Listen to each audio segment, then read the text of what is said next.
Regina Padova 1-1, giocata ieri sera. Ascoli Piacenza 3-1, Atalanta Pescara 1-0, Cittadella Siena 0-0. A Grosseto, Novara Grosseto 1-0, Modena Crotone 1-1, a Portogruaro, Frosinone Portogruaro 1-0. A Torino, Sassuolo, Torino 2-1. A Trieste, Empoli Triestina 2-1, Varese Binolefe 3-0, Livorno Vicenza il posticipo di lunedì sera alle 20:45. La classifica, come detto, vede l'Atalanta solitaria in vetta alla classifica con 50 punti. Novara Siena 48, Varese 43, Livorno e Padova 35, assieme a Regina e Torino.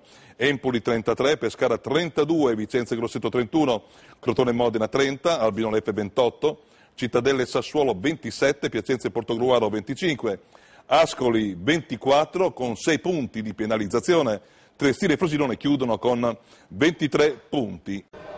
Il Vicenza riparte, il Livorno affonda. Il posticipo del Picchi rilancia la squadra di Marana dopo 2 sconfitte di fila, mentre certifica la crisi del Livorno e segna forse il destino di Pillon. Livorno e Vicenza non stanno vivendo un momento esaltante, l'emblema è un primo tempo tutt'altro che indimenticabile. Nessun tiro in porta degli Amaranto, qualcosina in più l'ha fatta il Vicenza. Nel Livorno Tavano viene sostituito dall'ultimo arrivato Galabinov, primo bulgaro nella storia Amaranto al debutto in Serie B. In porta si rivede De Lucia, Pillon comunque non snatura il suo 4-4-2, 3-5-2 per Maran, cambiano però gli interpreti, a centrocampo esordio per Morosini e Rigoni, in attacco Cellini fa coppia per la prima volta con Abruscato. Per vedere il primo tiro in porta bisogna aspettare il 24esimo, il Vicenza sfonda sulla sinistra con Di Matteo e Botta in torsione di testa, prende il palo a De Lucia battuto. La manovra del Livorno è lenta e prevedibile, Dionisi prova a fare qualcosa ma è troppo poco, Russo nel primo tempo non è mai impegnato.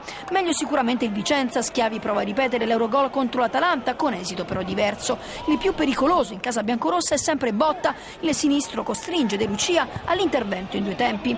Vista la pochezza della prima frazione, Pillon corre subito ai ripari, Belingheri prende il posto di Galabinov e si va a sistemare alle spalle di Dionisi. L'ex Ascoli e Toro è subito vivace, prima il destro bloccato a terra da Russo, poi la rovesciata che finisce alta sopra la traversa. Gli esordi in casa Amaranto diventano 3 quando il portoghese Antunes, arrivato dalla Roma, rileva Schiattarella.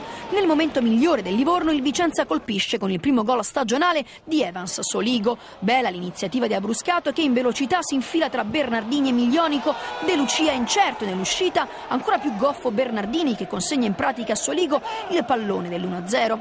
Il Livorno, che rivede gli spetti delle 3 sconfitte nelle ultime 4 giornate, prova a reagire, Antunes segna ma Ciampi annulla per il fallo di Dionisi sul Russo. Padroni di casa alla ricerca del pareggio, padroni di casa che rischiano il KO definitivo quando Mustacchio sfonda sulla destra, mette in mezzo e la girata di Cellini con il sinistro viene ribattuta dalla difesa Amaranto. Pillon sembra quasi scoraggiato in panchina, il suo Livorno fatica ad essere pericoloso, solo un lampo confezionato dal duo Belingheri-Surraco sulla destra consegna a Dionisi la palla del pareggio. L'attaccante Amaranto manca l'impatto con il pallone, facendo sfumare così una grande occasione. Nemmeno un attaccante in più, Sellerino, per un difensore in meno, Bernardini, aiuta il Livorno a recuperare il match. Per gli Amaranto arriva così la 4ª sconfitta nelle ultime 5 giornate. I tifosi fischiano, Spinelli infuriato lascia subito la tribuna, il Vicenza invece riemerge e sarà quota 34 punti a -1 proprio dal Livorno.